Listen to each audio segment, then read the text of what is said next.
Greetings, Northeast Kansas. Daniel Byard here with Team Ringo, Keller Williams, One Legacy Partners, in your January 1st market update. Hey guys, you might notice a little bit of something different today. We're doing a different format. We're going to try out a couple of things here in the early part of the year to see what really sticks. So you guys tell me what you like, okay? So first things first, as always, we are going to start with what's at the bottom of this list, which is our interest rates. So 2 weeks ago, we were sitting at 6.6 for our 30 years. Then we moved to a 6.47 last week. So we did see a little bit of a downturn in that interest rate. Then we saw this week an uptick to 6.59.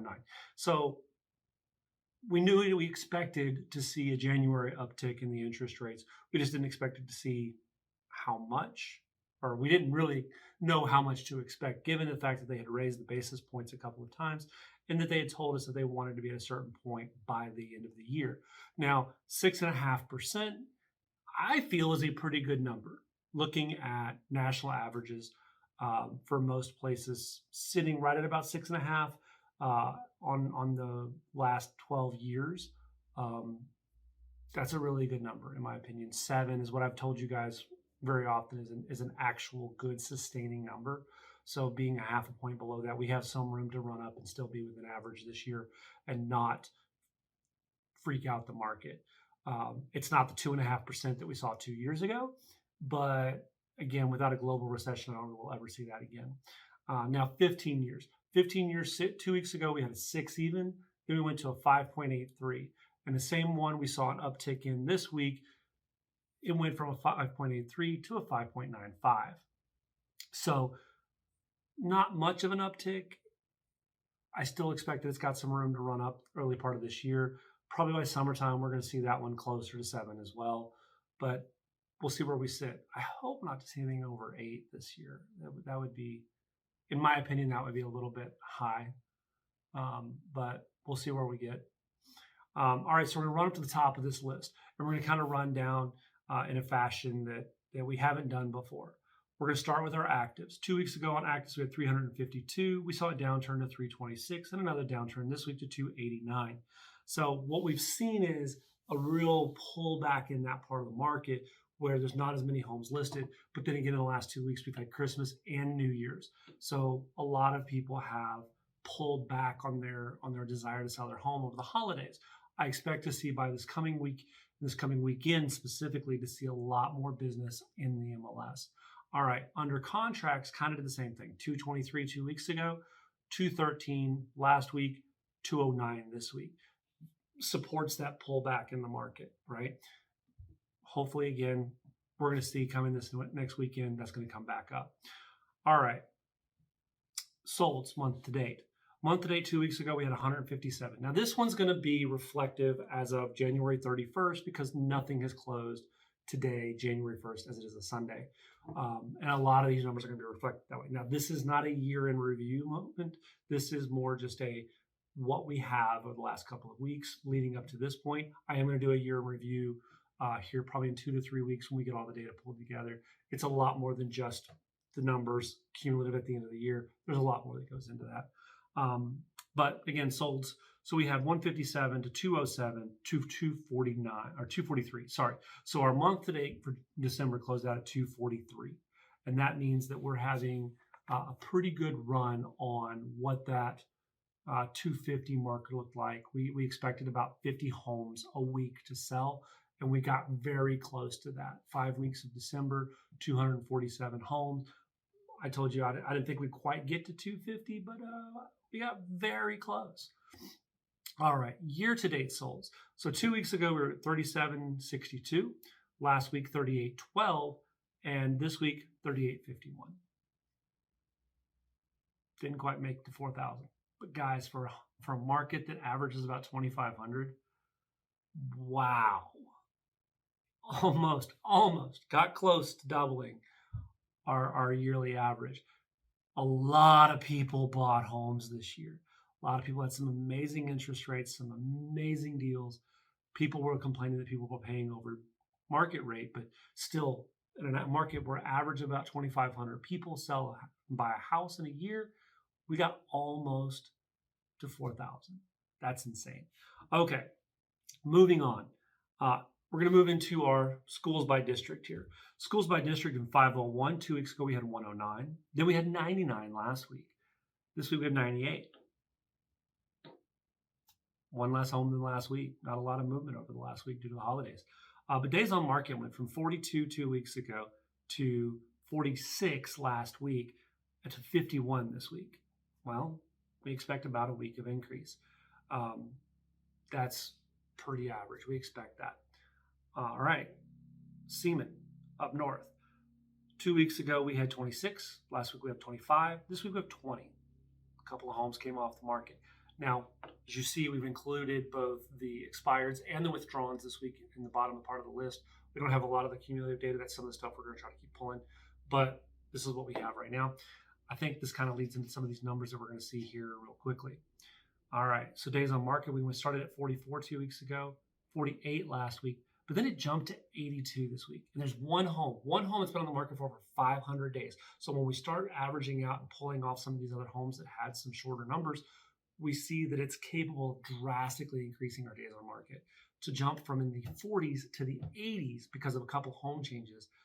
Because all it does is take that total number of homes, their days on market divides by that total number of homes, and we get that average days on market. That is insane to see the days on market double due to a couple of homes coming off the market. All right, now, where were we? 450, Shawnee Heights. So over in Shawnee Heights, we had 19 homes on the market 2 weeks ago, dropped down to 14. Now it's down to 11. So we've dropped almost in half over the last 2 weeks. What does that do for us on days on market? Well, we started at 55. We dropped to 49, but then we went back up to 60 this week. So because we had some of those homes come off the market and some of the others are sitting a little bit longer, the days on market went back up. And now we see that that's going to kind of affect the rest of this market. All right, now 437, so the Washburn Rural School Districts, 49 homes on the market 2 weeks ago, 43 homes on the market last week, and 32 homes on the market this week. Again, a drastic drop in the number of homes over the last 2 weeks. And that is, again, accounted in these days on market. So we went from 52 to 56 to 72. So when you drop that down, and some of these homes have sat really long, our days on market increases drastically.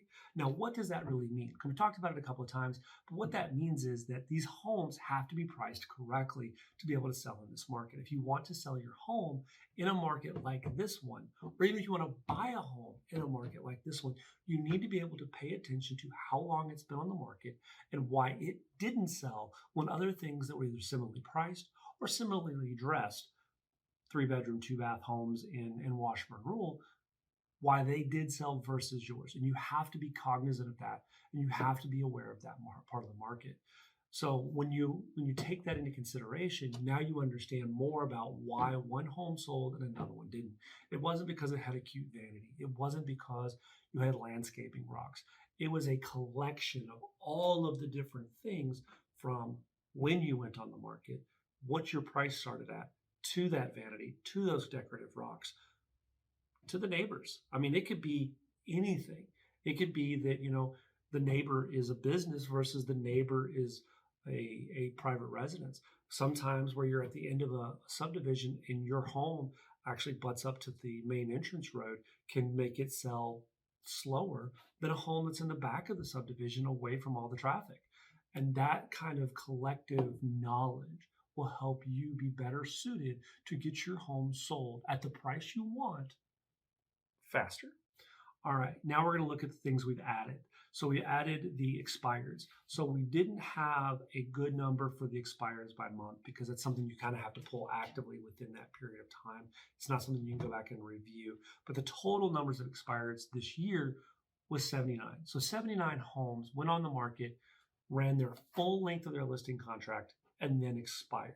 79 homes. Not a lot, but it's a significant number. And it does play a lot into what our data is every week. Now, month to date, I was able to pull, there were only 16 within the month of December. And I think that's a pretty high number when you look at almost 80 as a total. That means almost a quarter of them occurred in December at the end of the year, right around the holidays. So holiday listings, as we saw in all those actives, a lot of these homes probably expired rather than went under contract, because we saw that number of under contracts went down as well, right? Now, withdrawns. These are homes that did not run the full length of their listing contract. They only ran long enough for the seller to decide, hey, I don't want to sell this anymore. Or, hey, I can't afford to sell this anymore. Or, oh, wow, something happened. We went under contract and we've discovered there are repairs that we can't afford to make, and we withdrew it from the market. So now that home listed as an active probably even went as an under contract, and then most likely got withdrawn at that point, or went under actives, and before it got a contract, they withdrew it. Some people say, I'll put my house on the market for a week and see what happens. And they list it, and a week goes by, they don't get any offers. I'm like, oh yeah, we're pulling it. We're not going to hassle. We just want to pull it. And that's okay. So those withdrawns, we had 332 withdrawns this year. The entire year, 12 months, 332 people said, nah, just take it back off the market. We're good. That's a lot. That's a lot when you consider that when we look back at the year-to-date sold was 3,851. So 3,851 people sold their home, and 322 said, no, we're good. We're just going to pull it back off the market. Don't worry about it. Now, month to date, well, we do know that 2 weeks ago we had 6, because we did track that. And then last week we had 11. 38 homes as of this week, which means over the last week, more than 2/3 of this total number occurred. Holidays, guys. I mean, people got to the end of the year and said, pull it off the market. We'll wait. We'll wait till spring. We'll wait till fall. We'll wait till whenever. We're just going to keep waiting. Interest rates are too high. Buyers don't want to do. Buyers are asking for things we didn't want to expect. Whatever the reason is, they want to wait. So they withdrew their home. Okay, guys. So I want your honest opinion in the comments down below. What do you think about this format versus our normal format? I'm going to try a couple of other formats here and see what people like. But I like this data. The data is developing well, and I like the trending of the total data. But it's not up to me. It's not about what I like. It's about what you guys like. So you guys tell me what you think about this new format. All right, guys. Well, as always, this is Daniel Byard here with Team Ringgold, Keller Williams One Legacy Partners, in your market update, January 1st, 2023. Happy New Year's, everybody. Hey guys, Daniel Byard here. Just a quick note, I want to catch up with you guys. If you like this content, please feel free to follow us on all of our platforms, Facebook, YouTube, TikTok. Anywhere you can find me, you can find more information about what you're looking for in the housing market. All right, guys, as always, y'all have a great day.